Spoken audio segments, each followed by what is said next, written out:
That's going. All right, that's where we're at. All right, Father, we ask that this find people with open eyes and open ears in Jesus' name, amen. All right, today is Sunday, February 19th. This is 2023, and this is Bible study. We're continuing with our line-by-line, verse-by-verse study of the book of Genesis, what this turned into. It was supposed to be a 7 or 8 chapter BV, but it's turned out that we're just going to do the whole chapter, the whole book, because we usually teach by the book anyway. So that's just where we're at with that. All right. Last time we were together in chapter 5, I said we were going to finish up on what were Kenites. And you're going to be jumping into the tail end of this, and we just started the front end of it. All right. I'm going to need my glasses back on so I can see how to flip back one chapter. There's a little arrow. All right. Now, last time I said that we were here, we were going to talk a little bit more about Kenites. All right. We ran into a character named Lamech and his wives, right? It's just Genesis chapter 4, verse 23. Well, first back one verse back. Zillah, she bore Tubal-Cain. He was instructor of every brass and iron. All right.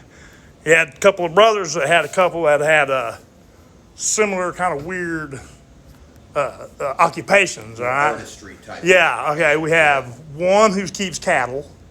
Now, this is the first introduction to herds. Before, you had Adam coming out of the Garden of Eden. He was a herdsman. He kept flocks. When you hear flocks in the Old Testament, well, you're talking about specifically goats and sheep. Now, when you hear herds, you're talking about cattle and other animals that group together in herds, like cattle, sheep, what am I trying to say? Camels, donkeys, things like that. The animals that you use to burst beast of burden. And it is going to be a long night. I'm just saying, all right? Let me see if I can unscrew my tongue.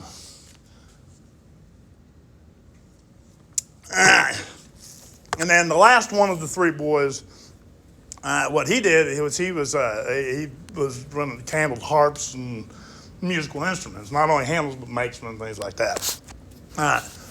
Well, the term Kenite, which means the sons of Cain, if you follow the etymology of the word, which we're not going to do tonight, but what you'll find out was the roots to all those are the three occupations for Lamech's boys. Tubal-Cain, who was the guy who hammered out stuff on the anvil. You have another guy who just strike a musical chord, and the other was to teach to keep cattle. All right. So within the occupations of Lamech's sons, you actually see the roots for the term Kenite itself, which means the sons of Cain. Now, Kenite's used, what did I say? It was something like 10 times something in the singular and about 7 more times in the plural, in a plural form. So that just goes to tell you that, and that's through an even spread across the Old Testament. So that just tells you that the people in the Old Testament understand who these people were. They understood exactly what lineage they came from and who they were. All right, and probably when they needed certain things done, they would actually go and employ them. All these people are disconnected from agriculture. None of them have agricultural roots. Why? Because Cain was cursed to the ground when he killed his brother in the garden. So none of them can actually grow their own food. So they had to turn. That's why we have in our history then, when we see the agricultural revolution they have across the fertile. Yeah, it's forming Samaria, right? We're forming the remnants of Samaria, right? And the whole Fertile Crescent. And we're talking about Adam, right? And then Cain's people, they can't till the ground, so they begin the diversification of labor that you actually see that accompanies the agricultural revolution in history. It's very interesting. It's all very tied together in a very neat little package when you actually look at it and examine it. Now, that was the last things I really wanted to bring up about Cain's line. Now, there's a whole bunch before that. You need to go all the way back to I don't recommend starting anywhere except the very beginning of any book. There's no way to really get what it means unless you go all the way back and start from where it gets. But anyway, that finishes up chapter 4, which was Cain's line. All right, now here let's go over to the next chapter, chapter 5, where we pick up Adam's descent all the way from Adam to Noah. This is the book of the generations of Adam. In the day God created man, in the likeness of God made he him. Verse 2, male and female created he them and blessed them and called their name Adam, and in the day that they were created. And Adam lived 130 years and begat sons in his own likeness, after his image, and called his name Seth. All right, so this is where we get the next one. Cain's gone. He's been cast out, been marked and sent out into the people. Got Abel's who's dead. All right, and so now Adam starts with the next child, which is Seth. All right, now remember his name because I'm going to bring it back in the next chapter. Right? We're going to start talking about something a little bit weirder. Verse 4, and the days of Adam, after he begot Seth, were 800 years, and he begat sons and daughters. Now remember what the curse was. It said in the day that they sinned, they would die, right? But how long is a day with the Lord? It's 1,000 years, right? So they're still dying within that day. But here in a minute, we're going to see a switch from the celestial timeline into the fleshly timeline. I'll bring it up when we hit it. Verse 5, and all the days of Adam lived were 930 years, and he died. And Seth lived 105 years and begot Enos. Now, have you, so far into this lineage, have you heard anything about occupations? No, it's because they're all tillers of the ground. They're all the new boys on the block, the new way of doing stuff. All right, the new BBD, the bigger and better deal. All of them come straight from Adam, all right? And his descendants who were all tillers of the ground. Verse 7, and Seth lived after he begot Enos 807 years, and he begot sons and daughters. Verse 8, and all the days of Seth were 912 years, and he died. And Enos lived 90 years and begot Canaan. Verse 10, and Enos lived after he begot Canaan 815 years, and he begot sons and daughters. And all the days of Enos were 905 years, and he died. And Canaan lived 70 years and begat Mahalalel. Now, that gets even better. Just wait. Now, now you made me laugh and I forgot what I was going to say. Well, let's just go on. It'll come back to me. 12, and Canaan lived 70 years and begat him again. Verse 13, and Canaan lived after he begot Methuselah 840 years, and he begot sons and daughters. And that reminds me of what I was going to say. If you remember, I told you when we were looking at Cain's lineage, notice how similar the names actually are. All right? Cain's got one, is named one thing, and then the line of Cain and Adam is just a couple of letters different. Right? Now, you remember they had one Enoch and Cain's already, right? Now listen to where we go from here. Verse 14, and all the days of Canaan were 910 years, and he died. And Mahalalel lived 65 years and begot Jared. And Mahalalel lived after he got Jared 830 years and begat sons and daughters. And all the days of Methuselah were 895 years, and he died. Now here we come. And Jared lived 162 years, and he begets this dude named Enoch, right? Now, almost everybody knows that Enoch is one of the people that, if you just kind of bounced around in Christianity anywhere, you know that Enoch is one of the people that gets translated. He gets taken, and never suffers his flesh death. When you start talking about Cain, people always tell you no, because Enoch walked with God. Mm-hmm. But the thing you've got to remember is that there was an Enoch who was a builder of the city in Cain's line, and then there was another Enoch that was seventh from Adam. And that's the Enoch that walked with God, not the builder of the city that was related to Cain. It's just something you got to remember when you start working with lineages, especially some that parallel each other, because the names are the same, they sound the same, coming out of the same geographical location, right? Now, when we started this, did you find Cain's lineage name anywhere in Adam? In Adam's lineage, his genealogy, which means a genetic relationship from a patriarch, is Cain listed? No. The only logical answer is because Cain has no genetic relationship to Adam. Okay? And that's the only reason that it wouldn't be listed. And that takes you got to have to go back and get caught up, all right? All right. Verse 19, and Jared lived after he begot Enoch 800 years and begot sons and daughters. And all the days of Jared were 900 years and 962 years, and he died. Man, reading numbers is as bad as reading them when they're just numbers. And Enoch lived 665 years and begot Methuselah. And Enoch walked with God after he begot Methuselah 300 years and begot sons and daughters. And all the days of Enoch were 365 years. And Enoch walked with God and was not, for God took him, all right? Don't forget, It's that Enoch. It's the right Enoch, all right? Okay, we're here just before Noah. So what do you think Enoch, it says, I think it's in Jude, that God had Enoch's testimony beforehand. Okay? Here he's born just before the days of Noah. All right, so the thing that Enoch is actually testifying about is the things that are actually going on in the days of Noah. So he's the prophet that's actually been sent to warn the people and to give them a warning. Most of them don't listen. All right? Now that's the story we're getting ready to get into. And Methuselah lived 187 years, and he begat Lamech. And Methuselah lived after he begot Lamech 782 years, and he begat sons and daughters. All the days of Methuselah were 969 years, and he died. And Lamech lived 182 years, and begat a son, and called his name Noah, saying, this same shall comfort us concerning our work and our toil of our hands, because the ground which the Lord God has cursed. If you remember, what was Adam's punishment for participating in the sin of the garden was he was no longer, wasn't going to be easy anymore. He couldn't just plant things and it grow. Now he had thistles and everything else that he had to deal with.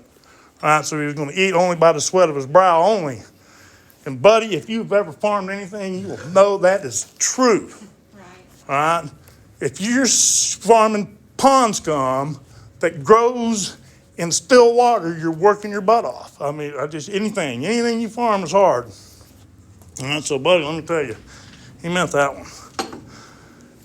All right, now, where was I? Oh, no, verse 30. And Lamech lived after he begot Noah 595 years, and begat sons and daughters. And all the days of, just bear with me, I know these are lineages get to you after a while. Especially, you got to try reading them. A lot of years. That's right, that's right. And all the days of Lamech were 770 years, and he died. And Noah was 500 years old, and Noah begot Shem, Ham, and Jacob. So that's the three boys for Noah. All right. Now let's just go on to the next one. All right. Now, this is pretty much the main focus of tonight, because we're going to start talking about some kind of weird stuff. All right, here in the book of Genesis, when it comes to the days of Noah, this gets a little strange. Okay? I love this. Yes, yeah. There's a lot of, I talked about Seth because there's a lot of people that are going to say that the sons of God that we're getting ready to talk about are the sons of Seth.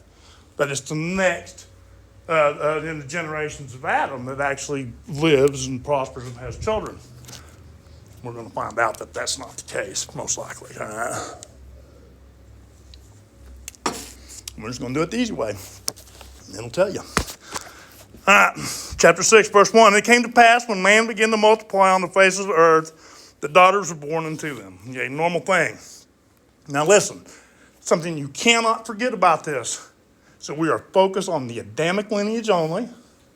We're not concerned about the sixth-day creation at all. They have nothing to do with going on. All right? Lucifer attacked Eve to shut down the bloodline that Jesus would eventually be born through. Okay?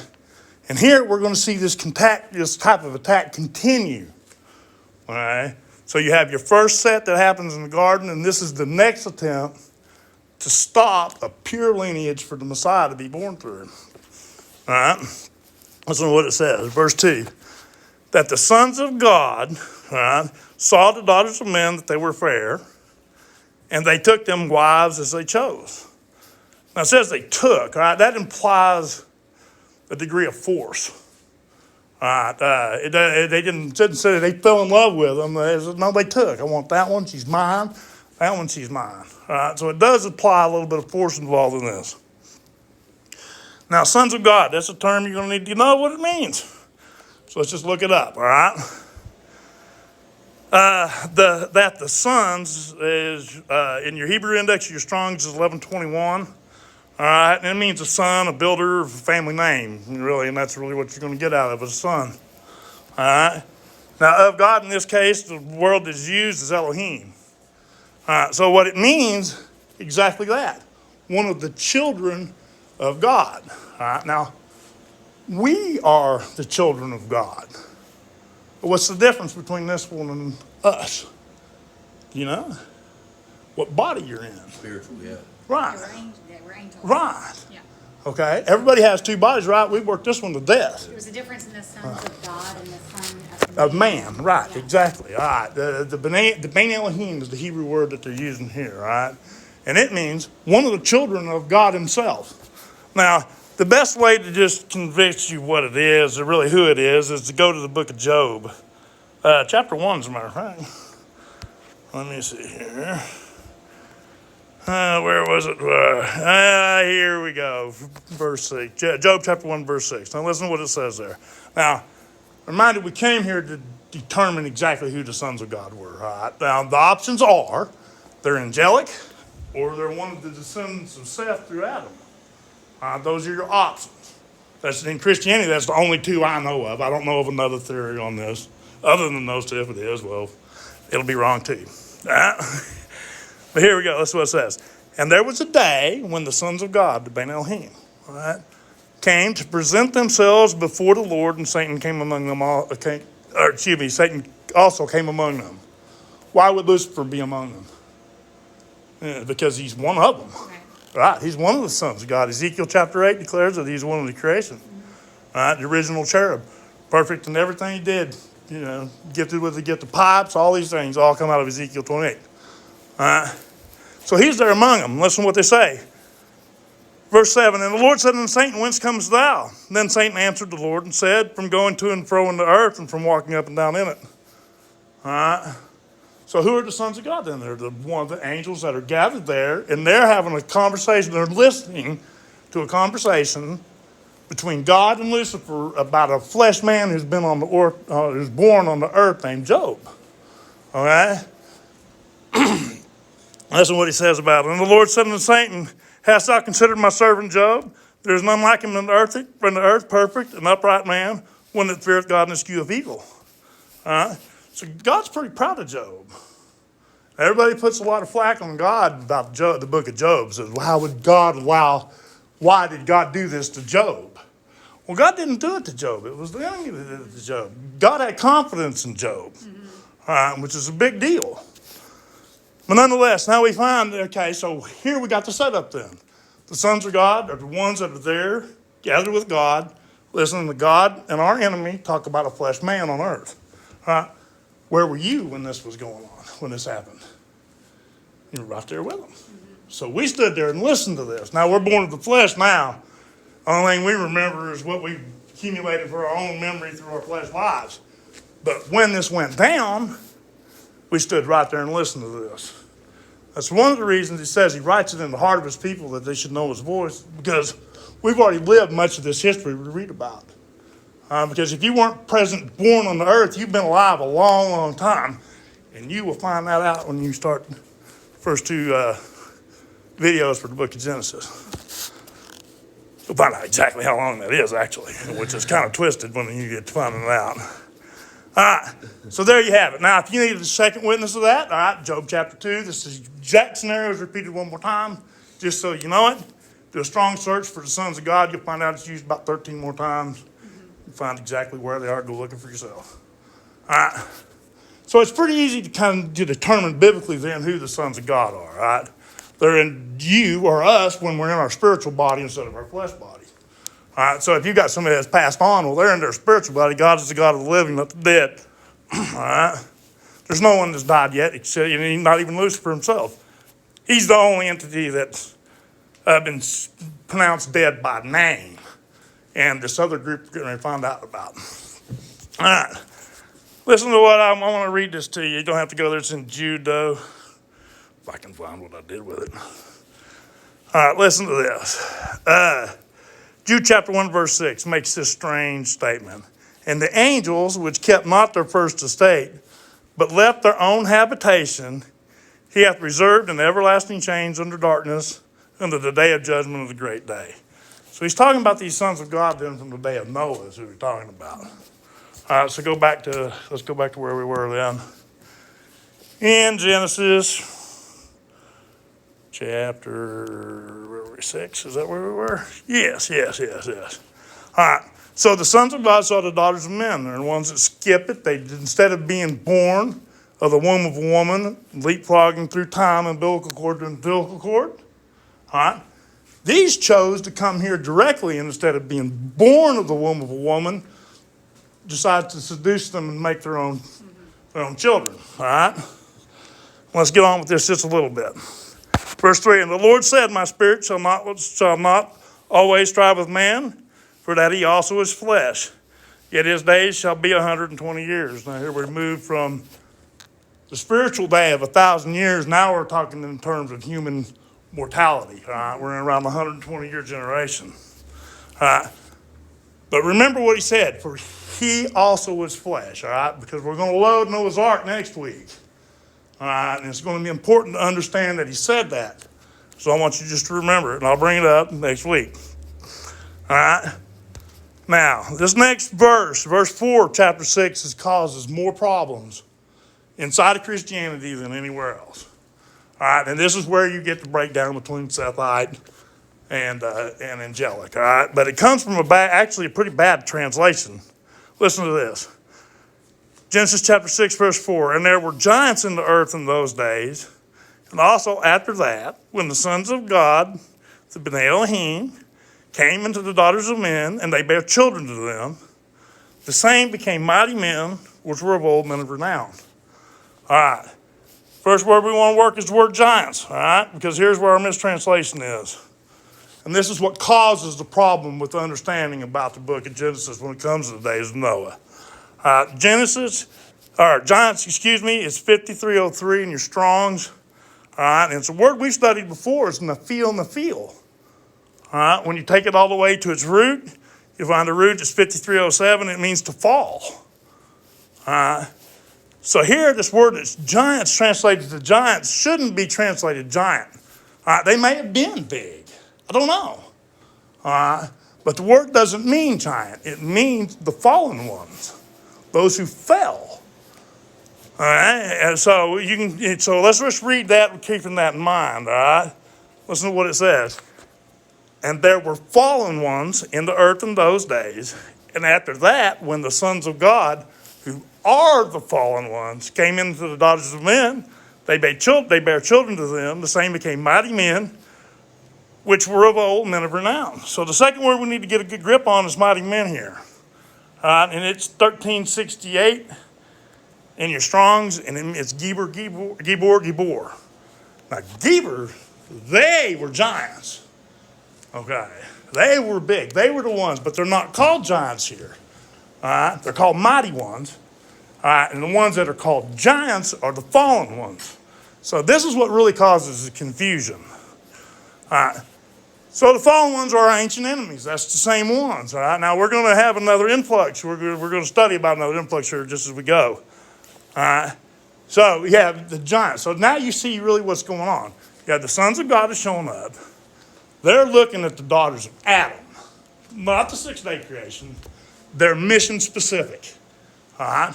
They don't care about the six-day creation. They want to stop the first advent. That is, they've been playing this game from the Garden of Eden. I told you it looks like a trap looking at the Garden of Eden, right? Well, you fell right in it. They may hate Lucifer, but they don't want to die. But they won't die with him. Right. But they're still playing to win. Yeah, that's why. Okay? Now what they've done, they've come here and they've impregnated the daughters of Adam. They've got them all knocked out, except for, who do you think?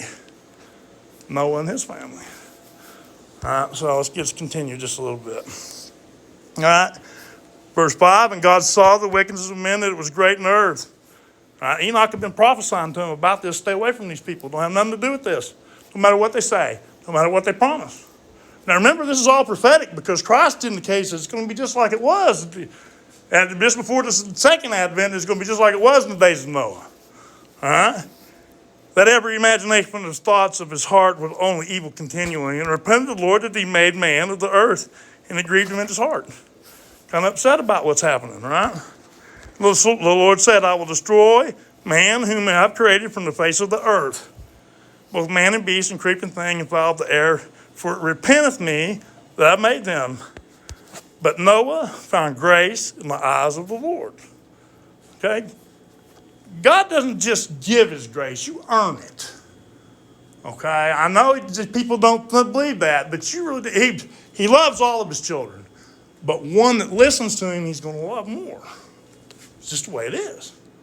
You got kids, you've seen it, you love your children all the time, but you know which one you trust. Well, not, yeah. And you know which don't one you have to count earn- on. You don't have to earn eternal. Right, no, but you know which Things go ones. much better when you are. That's right, he knows his children, right. All right. So he knows that, so like I said, he knows. So listen to what it says. These are the generations of Noah. Noah was a just man and perfect in his generations.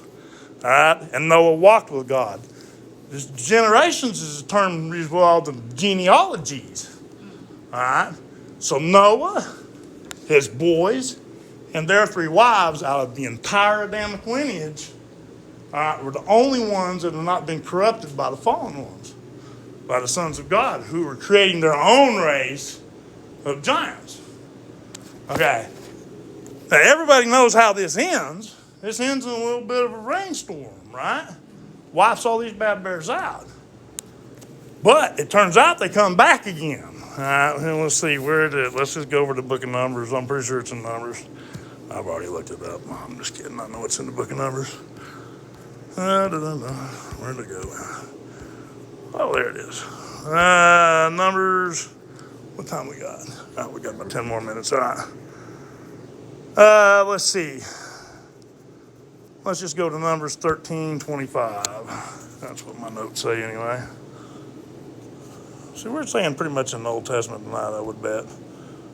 What did I say? 13:25? I want to have to look it back up. Yes. All right. Here we are in the book of Numbers. All right. The book of Numbers is unique in a lot of ways, but here we got the children of Israel now where they're out of the Exodus. They've already done their 40 years now. All right. They messed up, which we're studying that, on our Wednesday nights. So we're in the book of Numbers towards the kind of the end of it. All right. They're getting ready to go in the promised land. Excuse me. I just messed that all up. This is before they run around. They just left the Exodus. They're in the Exodus going to the promised land. They're getting ready to go in is what I'm trying to say. But I turned that around backwards. So they're there and they decided now, I don't think it was Moses, but the elders decided they want to send a recon team into the promised land. And it makes kind of sense. God doesn't fault them for it. It's a military kind of a decision. They just want to scout the area and see what's going on. So they pick representatives from each of the tribes, and 12 men, they go scout the whole area, and they're looking around. All right, here in chapter 13 is a report that they bring back about what they've seen. All right, and they return from searching the land after 40 days, and they went and came to Moses and Aaron and to all the congregation of the children of Israel, unto the wilderness of Paran and to Kadesh, and brought back word unto them and unto all the congregation, and showed them the fruit of the land. Now, almost everybody's heard this story. I remember how much that fruit of the land was. That was one bunch of grapes that 2 adult men who are more than able to fight in war are carrying between one staff. That's pretty big. That's a pretty big grape. That's some grapes. I love grapes. One of them. That's all the grapes you're going to want to eat. All right? So it was good land, right? And they told him and said, we came into the land whither thou sent us, and surely it floweth with milk and honey. And this is the fruit of it. And nonetheless, the people will be strong that dwell in the land, and the cities are walled and very great. And moreover, we saw the children of Anak there. Who are the children of Anak? Let me tell you here in a minute. Let me show you. All right? And the Amalekites dwell in the land of the south, and the Hittites, and the Jebusites, and the Amorites that dwell in the mountains, and the Canaanites which dwell by the sea and the coast of Jordan. And Caleb stilled the people before Moses and said, let us go up at once and possess it, for we are well able to overcome it. All the leaders of Israel are saying, stop. One man named Caleb says, no, we should go possess it. God said it is ours. One guy. Now Caleb, because Caleb starts running, bumping his gums pretty good, and then Josh, like it snaps Joshua, something in Joshua then comes on, and Joshua's like, that's right, God said it's ours. We should go. Because these two making these statements at this time, they're the only two out of that generation that will set foot in the promised land. All right? So that's why it goes back to what I said. God loves his children to listen to him a little bit more. All right? And you got two right here to listen. Man, they're the only two out of the whole congregation that will go into the promised land. All right? So he rewards children that obey. That's my point, is what I'm saying. All right. But the men that went up with him said, all right, this is the rest of these people, all right? We be not able to go up against the people, for they are stronger than we. Oh, listen. And they brought up an evil report of the land which they had searched unto the children of Israel, saying, the land through which we have gone to search it is a land that eateth up the inhabitants thereof, and all the people that we saw in it were men of great stature. Now, great stature, that's just one thing. All right? Now let's think about this. We have, because you'll have people say about these giants, you'll have people that say they've always been among us. All right? And they'll say, and that's true, we've got big people. You got like the Maasai tribe out of Africa, about 7 foot on average. All right? Here real locally, most people don't know this. Well, yeah, like think about Danny, right. Big guy, right? Think about this, but he's not outside of normal human parameters, right? Think about this here locally. Most people don't know this. But we have a group of Native Americans that used to live in this area called the Osage. All right? Now, white settlers reported over and over that the Osage were giants. All right? They said the average height was 6'6". One of the little ones was my height, 6'2". All right? So there's always been big people among us. But then you have others like the most popular one that I can think of is Andre the Giant. He had a condition called gigantism, you know. These giants can't be these people. That's normal. But gigantism, people that suffer from that are really not very athletic. Even though Andre the Giant was a wrestler, if you ever knew anything about him, you know that through his career, he really couldn't move. He was damaged beyond belief, and all that was just to show a way that he made money as this great giant. But he wouldn't have been a very effective warrior. When it comes to hacking and slashing with a sword and spear, he was pretty much a still target, which would get him killed. Right, a big still target, right. I just wanted to bring that out there. There's always been big people, but that's not what this is actually talking about, all right? And there we saw the giants, the sons of Anak. I told you I'd let it stand. That's who the sons of Anak were, all right? Which come of the giants, and they were in their own sight as grasshoppers, and so we were in their sight. So we're just little bitty things. All right. So it's really kind of scary. It kind of freaks these people out to have to deal with these things. All right. Just be patient with me. I'm going to go one more place. Well, two more places. All right. First, go over to First Samuel. We're going to pick it up in chapter 17, verse 1. And then we'll be in 2 Samuel and we'll be done for tonight. 1 Samuel, what did I say? I have to look again.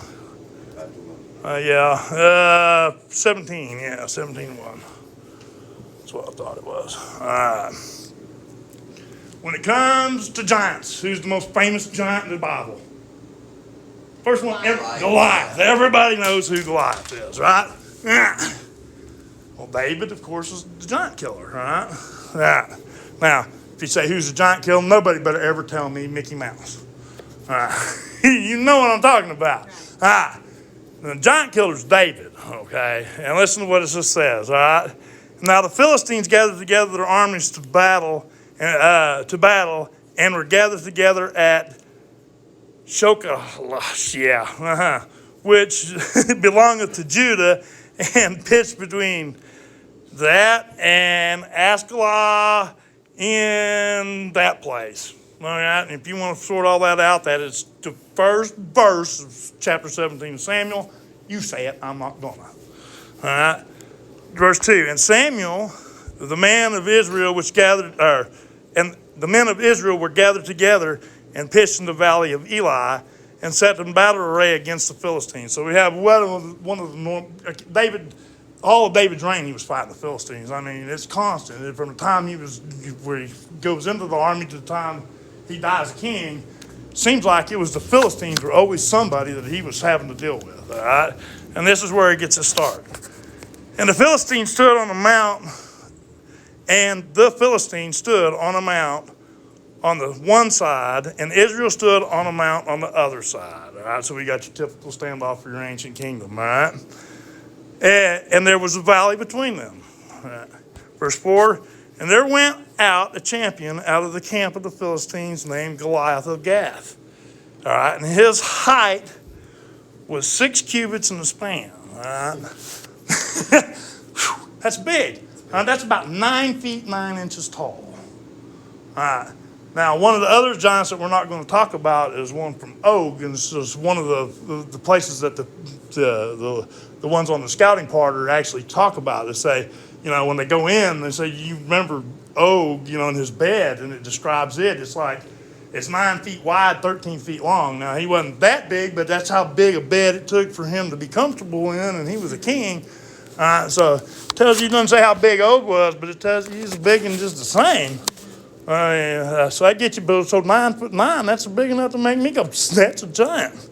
Now, I bring this up specifically because you'll see a lot of stuff on YouTube where I want to say they have good intentions, but they really don't. They're trying to talk about this stuff, and they're showing graphics that show skeletons show skeletons of 30, 40 feet tall, And I'm pretty good with photography, and I know it's been doctored. You can look at it and quite see clearly that it's all been doctored. And the people that are talking about these things are trying to do good, but really what they're doing is a disservice to the Bible when they do these things, because it's too simply easy just to call them a fraud. And then they think when people actually start talking about it, that you're talking about these wackadoodles over here that are doing these things, and it really does a disservice and it discredits Christianity in general because of it. So it's better to, my point, just better to stay biblical than to worry about the voodoo that other people do. But that's quite big. Now listen to what else it says. And he had a helmet of brass upon his head, and he was armed with a coat of mail, and the weight of the coat was 5,000 shekels of brass. So I looked that up. That's about 120 pounds. That's just his chain mail. And its own weighs 120 pounds. 9 foot 9, 120 pound set of chain mail. That's a monster, all right? A monster in iron. All right, and he had graves of brass upon his legs, protect your shins. And the target of brass between his shoulders, which is a shield. It's actually a buckler. It would be more like a buckler. All right. And the staff of the spear was like a weaver's beam, and his spear head weighed 600 shekels of iron. And one bearing a shield went before him. So one person took one extra guy just to carry the guy's shield. All right. The weaver's beam, 600 shekels of iron. I looked that up too. That's 15 pounds. All right. He had a spearhead stuck on the end of a stick that weighed 15 pounds. So imagine this dude coming to David. A 6-pound sledgehammer. Yeah, it's unreal. A 15-pound spearhead on a stick that was like a weaver's beam, 9 foot 9, decked out in chainmail that weighs 120 pounds, armored up and ready to stink and roll. I would die. It would scare me to death. All right. Now, it is true that God kills Goliath. You cannot argue with that. But I will not take one thing away from David, because David still stood there and threw the rock. All right? He still was willing to put it on the line and stand there and throw the rock. Now, when you know the story, when you know the story, David stops. He used one rock, but he stopped and he picks up 5 stones. All right? David knew Goliath was a dead man when he went out there. Why the extra 4 stones? Turns out that's in 2 Samuel. Let's go over there. Let me find out exactly where, though. 2 Samuel 21:18. So we're in 1 Samuel 21:18, and this is going to be our last stop for the night. Because here we got some more giants again, okay? Now, I'm kind of hitting on these giants really hard, and there's a reason for it. And then mostly because a lot of Christianity is kind of screwed up on exactly what it means and what it comes out. So we want to hit it good. All right. First of all, Noah's Day. All right. When God bullseyes something for destruction, it is dead. All right. So they went after Adam's lineage. All right. And because of that, we have Noah's flood. All right. Now, here in the book of Numbers and in 1st and 2nd Samuel, instead of the Nephilim, the fallen ones, instead of them going after Adam's lineage, which it became clear to them that God wasn't going to let that happen again, all right, they decided they're going after the 6-day creation now. All right, that's why in the book of Numbers it's in all these other people. It's not chasing Adam's lineage anymore. Now they're just trying to raise up an army to destroy Israel, an army of giants. All right, now, but it doesn't get done. All right, now we'll never have to deal with giants when the Nephilim return, right? It's going to be just like it was in Noah's day, right? We've read chapter 9 of the book of Revelation, so we know twice there that all that time period is shortened down to 5 months. All right? So even if there's a sexual relationship with women or flesh women again, it won't go for the gestation period of humans before it's all finished. So we'll never, ever have to deal with giants again in those kind of contexts. All right, but it is something that we really need to know because these events blow people's minds away when it happen again. All right, so let's continue with what we got here. And it came to pass after this that there was again a battle for. Should I just? Okay. It came to pass after this there was again a battle of the Philistines at Gob, and Shabachai and that dude slew Sapha, which was one of the sons of the giants. All right, now. I kind of messed up. I usually teach that these giants are sterile, that they're hybrids, all right? Yeah. But that's not what it says here. I was kind of wrong about that, all right? But listen to what it says about them, all right? And which were of the sons of the giant, all right? And there was a great battle in Gob with the Philistines where Elam, the sons of Jehoiakim and Bethlehemite, slew the brother of Goliath, the Gittite, the staff of which the staff of which spear was like a weaver's beam. So we're talking about Goliath. And there was yet another battle in Gath, where was a man of great stature that had on every hand 6 fingers, and on every foot 6 toes, 24 in number, and he was also born of a giant. So this is one of Goliath's brothers. All right. This is what it says. And when he defiled Israel, Jonathan, son of Shimei, the brother of David, slew him. All right? So it looks like David and his brothers just make a habit out of killing these things when they find them. Yeah, they were literally giant slayers. Not just David, but his brothers too. All right? These 4, right? Why did he pick up 5? He needed 1 to kill Goliath. And he knew if he killed Goliath, that his 4 brothers were going to come hunt him down and kill him, and he already picked up 4 rocks to kill him for them. All right? He knew what he was doing from the very beginning when he went out there. All right? Now, that just tells you how far advanced. Now, think about people that testify in the last days. That's the kind of things that go on with them like that. They have everything in their quiver they need to get it done. All right? But that's the reason why that David picks up 5 rocks when he knows he's just going to need 1 to kill Goliath's stupid butt. All right, because he knows he's going to have to deal with his 4 brothers. And it turns out they had to deal with David's brothers instead. All right? So David and his bunch make a habit out of killing these things. All right? And they effectively wipe out the second influx. But now this second influx, it goes a long way because think about this. Because of this second influx, that's why we have Sumerian tales about the Anunnaki. Yeah. All right? That's why we have Greek tales about half gods and half humans. Okay?